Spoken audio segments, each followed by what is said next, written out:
Hello everyone, আসসালামু আলাইকুম। কেমন আছেন সবাই? আশা করি সবাই ভালো আছেন। আলহামদুলিল্লাহ, আমরাও অনেক ভালো আছি। তো শুরু করছি নতুন আরও একটি ব্লগ। আশা করি আপনাদের সকলের ভালো লাগবে। তো আজকের ব্লগটি হচ্ছে একটু অন্যরকম, কারণ আজকের দিনটা একেবারেই আমার অলসতাই যাচ্ছে। তো একেবারে আজাইরা কাজ যেগুলোকে বলে, যে কাজ না করতে ইচ্ছে করলে যা যা করি আর কি। তো মাঝে মাঝেই একেবারেই আমার কাজের গতি কমে যায়, কারণ কোনো কাজই করতে ইচ্ছে করে না। তো আজকে সকাল থেকেই এই অবস্থা শুরু। কোনো কাজেই তেমন ভালোভাবে করছি না, শুধু সময় বা টাইম পাস করছিলাম। তো সকালে ঘুম থেকে উঠে একটু নাস্তা করে বাচ্চাদেরকেও নাস্তা খাইয়েছি। আর এখন বেলকনিতে এসে একটু গাছে পানি দিচ্ছি, এটা সেটা ধরছি। যেমন আজাইরা এটা এখান থেকে সেখানে নিচ্ছি, সেখান থেকে আরেক জায়গায় নিচ্ছি। তো এগুলোই করছি, সময় কাটানো দিয়ে কথা। কারণ আজকে ঘরের কোনো কাজ করার মতো আগ্রহ বা ইচ্ছা কোনোটাই নাই। সব সময় কি হয়, একই রকম কাজ করতে করতে আমার কেন জানি না একেবারেই অন্যরকম একটা আসে যে আজকে আর করবই না, এমন একটা ভাব। তো আজকেও সেই রকমই হচ্ছে। তো আমি কিন্তু ভীষণ পরিমাণে অলস।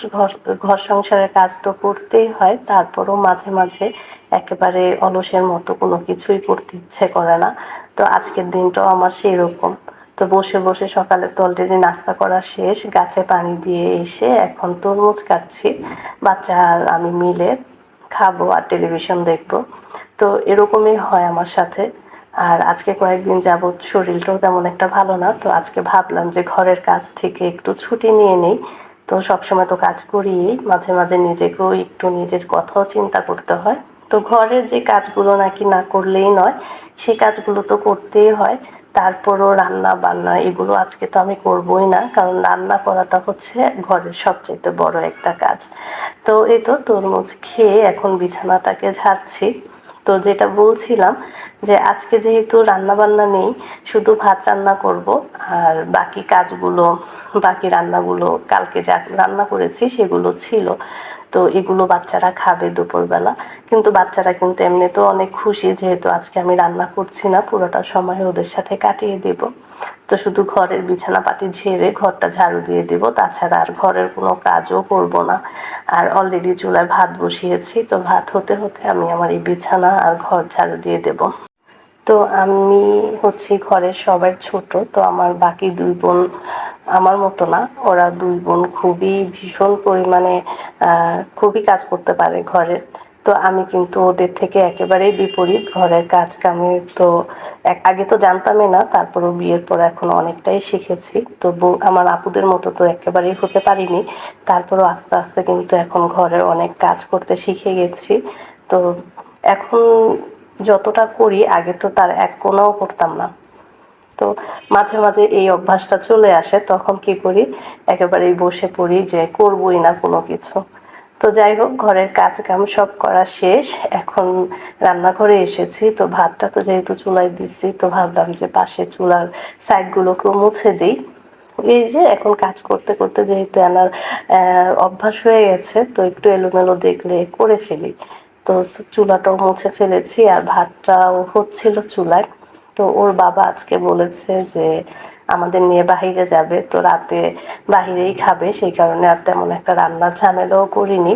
তো আমার যেহেতু আজকে কোনো কিছুই করতে ইচ্ছে করছে না, তো বাহিরে যাওয়াটাও আমি ক্যান্সেল করে দিয়েছি, যে আজকে যাব না বাহিরে। তো ওর বাবাকে বলেছি বাহিরে যা খাবো সেটা বাসায় নিয়ে আসতে। তো এই তো দুপুরে খেয়ে সন্ধ্যার সময় বাচ্চাদের নিয়ে বেলকনিতে এসে একটু গাছ দেখছি। তো গাছে অনেকগুলো ফুল এসেছে, তো সেগুলো দেখছিলাম। জায়ান সাবরিনও দেখছে, দুই ভাই বোন একেবারে খেলছিল। তো আমার মেয়ে তো ফুল দেখলে ছেঁড়ার জন্য পাগল হয়ে যায়, সেই কারণে আমি একটু চোখে চোখে রাখছিলাম যে কখন না হয় আবার ছিঁড়ে ফেলে। তো ওকে চোখে চোখে রাখতে হয়, গাছের ফুল একটাও থাকে না, সব ছিঁড়ে সেগুলোকে আবার নিয়ে খেলা শুরু করে দেয়। তো গাছে ফুল থাকলে তো ভালো লাগে দেখতে। আর ওর বাবা চলে এসেছে, তো আজকে যেহেতু রাতেও রান্না করিনি, দুপুরে তো করিয়েই নি, তো খাবার নিয়ে এসেছে, তো আমি সবাইকে খাবার দেবো, সেই কারণে প্লেটগুলোকে মুছে দিচ্ছি। তো আজকে যেহেতু বাহিরে ওর বাবা আমাকে অনেক জোর করছিল যাওয়ার জন্য, তো ভাবলাম বাহিরে আবার কি হয়, আমি রেস্টুরেন্টে গেলে তেমন একটা, যেহেতু আমি খুব আস্তে খাই তো আমার কাছে অনেক সময় লাগে, আর এত খাবার দেয় তখন খেতেও পারি না, সেই কারণে বললাম যে বাসায় নিয়ে এসো। তো বাসায় আনলে যতটুকু খাওয়া যাবে আর বাকিগুলো রেখেও দেওয়া যাবে। আর আমি সবগুলো খাবার এখন বের করছি, তো প্লেটে সব কিছু গুছাচ্ছিলাম। আর এখানে আজকে খাসির কাচ্চি নিয়ে এসেছে, তো খাসির কাচ্চি শুধু আমাদের ঘরে আমরা 3জন খাই, আমার বাবা, জায়ান আর আমি। আর জায়ান সাবরিনের বাবা তো খাবেই না, আমার মাও খায় না, তো ওনাদের জন্য প্লেন পোলাও আর মুরগির রোস্ট নিয়ে এসেছে। আর এত খাবার একজনে এক প্যাকেট তো খাওয়া সম্ভবই না। আর হয়েছিল কি, জায়ান সাবরিনের জন্মদিন পড়েছিল ছাত্র আন্দোলন যখন হচ্ছিল তখন, তো বাচ্চাদেরকে কোথাও নিয়ে যেতে পারিনি, তো ছোটোখাটো বাচ্চাদেরও একটা ট্রিট হয়ে গেল। বাচ্চারা আশায় ছিল যে কি করব, তো ঘরের ভিতরে এতটুকু করে নিলাম। আর এই তো খাবার সব রয়ে গিয়েছে, অর্ধেক খাবারও আমরা কেউ খেতে পারিনি। বাকিগুলো সব গুছিয়ে আমি আবার রেখে দিচ্ছি ফ্রিজে, কারণ এত খাবার খাওয়া যায় না। আর এখন সব কিছু একটু গুছিয়ে নিচ্ছি। আর আজকের মতো এই পর্যন্তই, দেখা হবে নতুন আরও একটি ব্লগে। ধন্যবাদ সবাইকে, ভালো থাকবেন সবাই, আল্লাহ হাফেজ।